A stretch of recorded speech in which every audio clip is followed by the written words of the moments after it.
I think I started Zephyr with the old man about 5 years ago. I think we're more in a freelance capacity, and then about 4 years ago we kind of, some of the right contracts came through so we could structure it more as an agency. My brother then came on board. He was traveling a bit in the States, came back, really perfect timing, and yeah, we all jumped into it. So was it, whose concept was it first, you or your dad, or? So my old man was in property, and he then wanted to move into more of a consultative role, so where he was kind of able to speak into small businesses and things like that and help them with their marketing, help them with their like lead generation and how they structure the companies and all of that.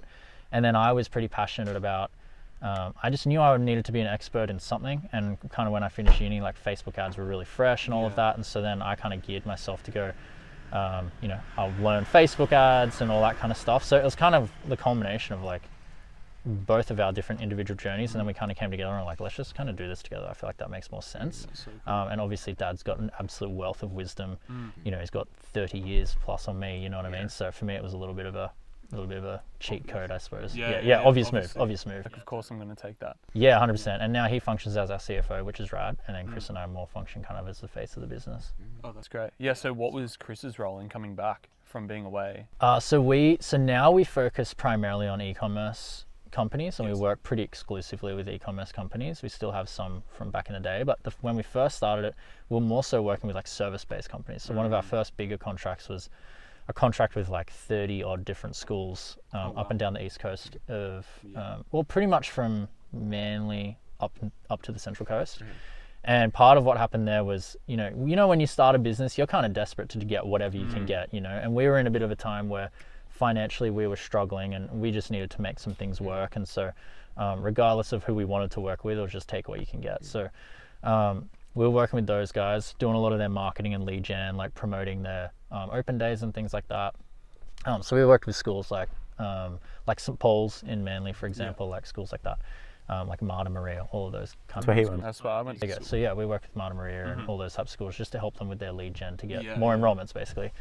And anyway, a lot of them worked under the same, conglomerate organization, and so we were dealing with the head office there, and then they basically said to us like, hey, we're loving what you're doing with the marketing, like we need to redo all the websites, is that something that you can help? And we're like, I've never done that before, but like I'm sure as hell not going to say no, so let's do it. My bro actually had some good experience in web development. Wow. Cool. He kind of came back from the States. He was doing a little stint over there, just hanging out and having fun, I think. I think this is the right timing from memory. Anyways, he came back and we're like, dude, like, do you want to jump in and like do some of these projects with us? Yeah, totally. We've already pitched it, we've already won it. Don't know how, because we don't know what we're doing, but we need someone who's going to do it. And so anyways, he jumped in and he did all of that. What year is this? This would have been like 2018. Yeah, like when I graduated year 12. That's so funny. Because like, when do you think the website would have launched? 2018 or 2019 would have been my guess. Yeah, because I literally, this is so random, like today at your place, like at the office for you, like I was on Marta Maria's website. Yeah. Oh really? Yeah, there you go. That's funny as. Like literally just then, where I was on there while we were talking, just because we're looking at like trying to scroll to the bottom, it probably says created by Zephyr Social. Really? Maybe. So funny. Imagine if I saw that today, just like, wait, what the and just linked it up. So but I haven't been on there for like 4 years, obviously, because I don't go to school there. But today, I did that. That's so funny. That's really random. It is random, but and that was good for a time, but ultimately that was not what we were kind of we felt like we wanted to operate in that space, education, all that. So then, how did you transfer? COVID, man. So we were on a really good trajectory toward the end of 2019. Like we'd sort of, like it takes time to grow the company, you know, and so probably took 2 years to really find our feet. Then we were doing quite well and had some really good leads and some really good companies we're talking to, and some good companies that we're working on like Isuzu, like Sutton's Motors, like some bigger companies where we're like, okay, cool, like we can do this, got a bit of confidence. And then with COVID, just everything got stripped straight away. Like within a week, our revenue was depleted by, like our monthly revenue would have gone down like 80 or 90%. You know, just like, boom. So virtually gone. Virtually had to start the company again. Like thank God for like JobKeeper and all of that, which is rad. So we're very blessed to get those funds, because that definitely helped us to survive. And then we had always been really passionate about e-commerce. That was always kind of like the heartbeat toward what we were passionate about with work and companies that we wanted to build. That was what was more exciting to us, because there's really no ceiling for e-commerce in so many ways. And so my brother had always run his own e-commerce companies in the past, and then with Zephyr we just thought, dang, this is like the perfect time to pivot into e-com. Like, we've got lockdowns that are about to happen, people are scared to travel outside or whatever. We've got all this disposable income now. Well, some people have disposable income, they can't travel, so they've got that 10k they've saved up, whatever. Online shopping is going to boom. And so we're like, A, let's go and start our own e-commerce brand, and B, let's just start targeting e-commerce brands and just service their companies. And so we just picked up one very quickly, probably in March of 2020. And then, yeah, I'd say in the last, in the last 2 years or something like that, we've, got, substantially more. So. And does it tend to work off are these reoccurring, or is it one-off? So it's all retainer-based work that we do. Yeah. So basically what we do in a nutshell is we partner with e-commerce companies that might be doing, 500k to $1 million to $2 million per year. And what we do is we come in and we almost function as like an extension of their team. So we'll come in almost like an outsourced CMO. And what we do is we manage their entire paid space. So we don't do like managing people's Instagrams or anything like that. It's more like managing like Facebook ads, Instagram ads, Google ads, TikTok, whatever it looks like. And we'll basically create a blueprint to help them go, okay, you're doing $1 million right now. What levers do we need to pull to get you to 2 million in 2 years? Okay. And so we're basically building out the blueprint. So working with all their paid stuff, that's interesting. So we're working in all their paid space. So that's the easiest way to scale a company, is either move them into a new market, is to increase their paid side of things, or to analyze, what different levers do we need to pull, which is a whole nother conversation, a bit nerdy, but this is my inner nerd coming out. No, it's sick. I love it. Because I've no idea about it. And also for us, like, we're just heading into this space. It's just so fascinating for us. Oh, it is. It's so much fun. And it's funny, like me and Chris were talking this morning, and we're like, it's quite a low barrier to entry, but to be good at it, you really need to be an expert and know what you're doing, which is what's been really fun for us, because we're so passionate about that world to begin with, that like the ideas, the vision that we have for next year is just so much fun. So many different facets of what we want to build the agency into, and have different arms of the agency look in different ways. But e-commerce as a world is just advancing so quickly.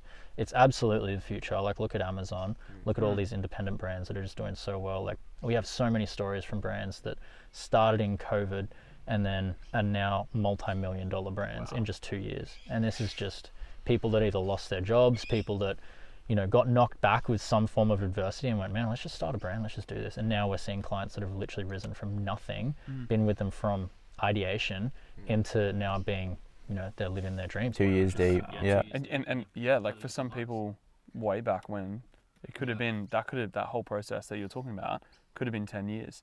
But now, like with COVID, it's like, that's just 2 years. But and that was the biggest thing. COVID was obviously a very, very rough time for a lot of people. For us, it was a real blessing in our work life, which was good.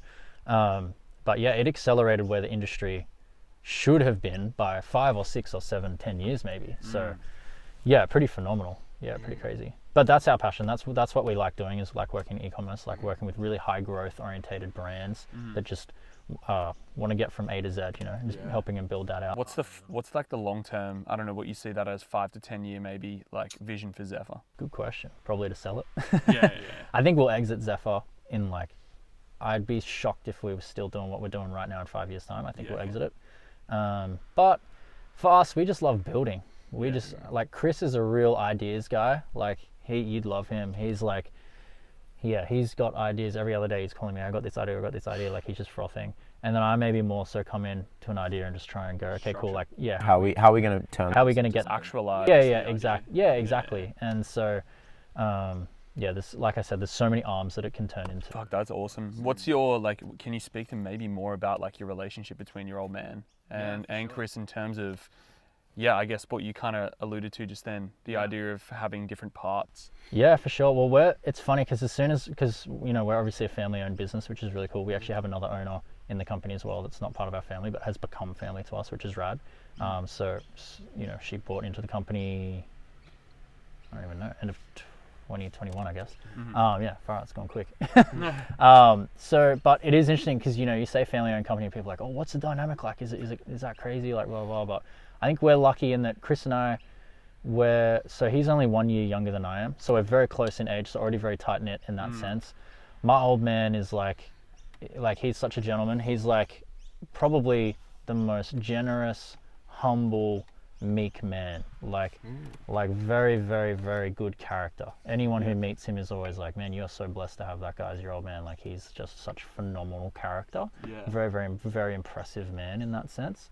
As is my ma as well.